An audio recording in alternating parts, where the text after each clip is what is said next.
What's up guys, Matt back again with another video, and today we're going to be ranking the latest Ichiban Kuji, Crash, Battle for the Universe, from the worst figure to the best figure. Before we dive into the video, please remember to subscribe and hit the bell, like the video, comment your thoughts down below for us to discuss, follow me on my socials, and consider becoming a YouTube member to enter into our monthly giveaways and Discord server so our community can help you on your Dragon Ball figure collecting journey. Quick disclaimer, I don't think any figure in this set is bad. You can see my detailed thoughts on each figure on my channel via this card above, but let's dive further into this and talk about each one from my least favorite to my favorite. Coming in at 5th place is Kid Buu. I'm a huge fan of Majin Buu. Kid Buu is probably my second favorite form of all of the Majin forms. I absolutely loved the omnibus that came out back in 2020, but this new one is a great option for collectors who maybe missed out on that figure. That figure also runs for about $200 to $300 on eBay and other websites, so I don't blame you if you'd rather pay $60 for this figure. The reason I am ranking it in last place is that, of course, we've already gotten a Kid Buu figure.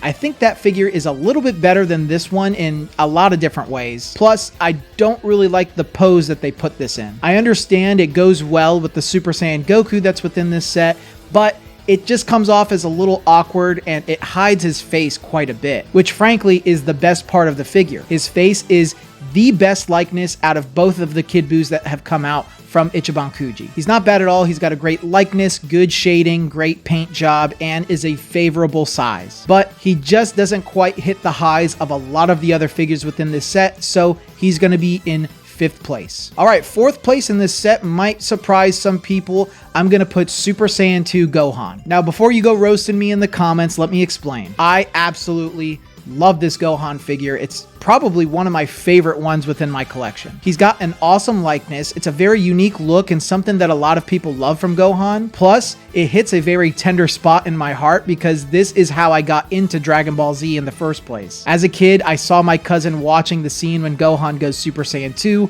in front of Kibito, and I was just bewildered and wondered, what is this show? I gotta get into it. So it's a wonderful figure. It has a wonderful paint job, a unique look, great likeness. The only error with the figure is how they put his hair on his head. It comes off as a little awkward. It's not super noticeable, so don't worry. But from a close collector's eye, you can tell that they took basically the ultimate Gohan from Dragon Ball Super Superheroes Ichiban Kuji, changed some of the colors and details on his face, took his hair mold off, and then put the new one on top. The only issue with that though is they didn't do a great job at hiding the seams that remove the hair from the head. Not a huge deal. It doesn't look that noticeable, especially from a regular point of view, but once you hold it up to your face, you can kind of notice that error. Somewhat disappointing, but not the worst thing in the world. I still recommend him. I still love him, but he's going to have to be in 4th place because of that. Now, 3rd place is something that surprised even me. It's the last one prize, Great Sayam Man! Yes, he who does not like evil, the champion of justice,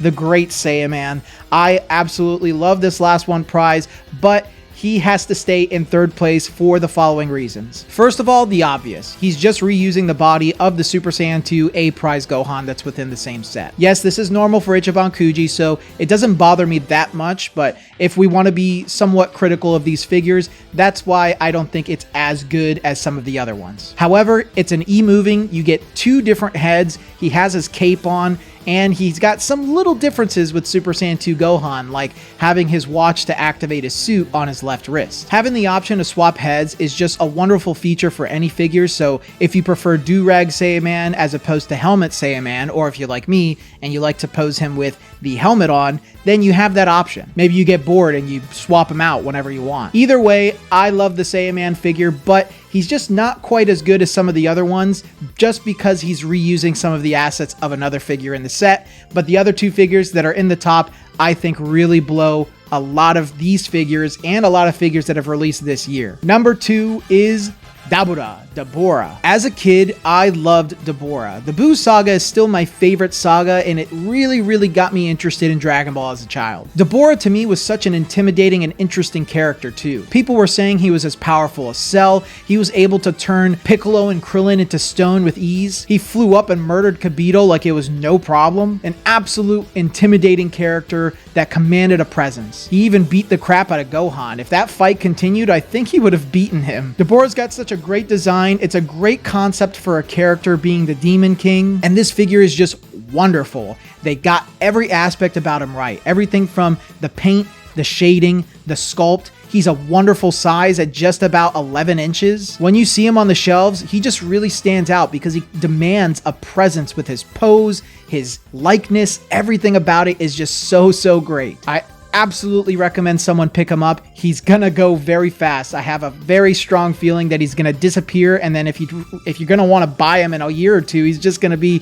really expensive. But as good as Dabura is, there was another figure in this set that really surprised me and was just not on my radar when reviewing these. And not only do I think it's the best in the set, but I think it's one of the best figures I've ever gotten. Number one is Super Saiyan Goku. I know it is kind of weird that I put Goku at number one. A lot of hardcore collectors are kind of bored of Goku or tired of seeing him, but he's the main character. And at the very least, this whole sculpt looks pretty unique. I don't think they've reused any of these parts before, and there are just so many qualities about this that really hit that sweet spot for me. Goku's likeness is absolutely incredible, capturing that soft but awesome look to Goku's face. He's got great details like battle damage all over the figure. The hair sculpt is incredible. One of the most unique Super Saiyan Goku hair sculpts I've ever seen. The paint job, the shading, his pose. Can we talk about his pose? Later, Kid Buu. It's so iconic. We talk about having these figures just standing there being kind of boring. And finally, we have someone that's floating in the air. His hand is extended. He's doing that iconic look to Goku. And it just captures everything that I love about Ichiban Kuji. So all in all, I think Super Saiyan Goku is the absolute best figure in this set. My best and favorite Super Saiyan Goku, my favorite Goku figure in general, and one of the best figures I've ever gotten. Finally, to end this ranking, I think this Ichiban Kuji is a solid 4 out of 5. I absolutely love it. I think there's very little imperfections within this set. You have to kind of nitpick to really criticize a lot of these figures. So with only 5 figures, I think they did a fantastic job in the choices, the lineup, the poses, the quality. Bandai did an incredible job. So I'm going to give the whole set a 4 out of 5. Guys, thanks again for watching today's video. I hope you enjoyed it, and if you did enjoy it, please remember to like the video, comment your thoughts down below, and of course, share this with a friend, subscribe to the channel if you haven't already, and don't forget that we're doing a monthly giveaway. These are our prizes that we're doing this month for the giveaway, so make sure you become a YouTube member today, hop into the Discord server, and take part in our giveaway on this date. But until the next video, guys, I will see you all later.